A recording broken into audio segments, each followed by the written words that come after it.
Today we are going to learn a game called Battleship.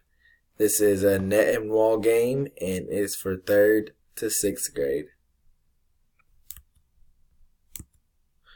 The objective of Battleship is to eliminate opposing teams by throwing the ball over the net in an open area.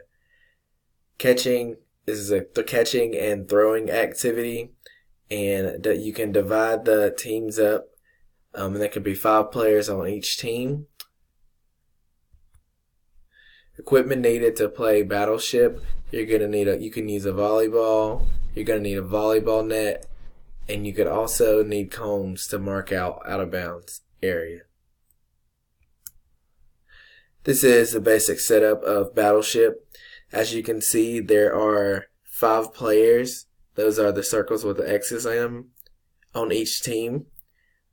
And there in the back is the ball, and they're serving it to the other side. Modification and cues for playing Battleship: use gator ball if students are catching the ball easy. Also, for adaptive students, you can use the beach ball because it's easier to catch. And you can also change the score using addition by playing to a high number. You can have the kids add by 3s, and you can play to 15. Or cues used playing Battleship: you can step with the opposite foot when throwing, and when catching you want to make sure you have hand-eye coordination, and you want to make sure you watch the ball all the way in.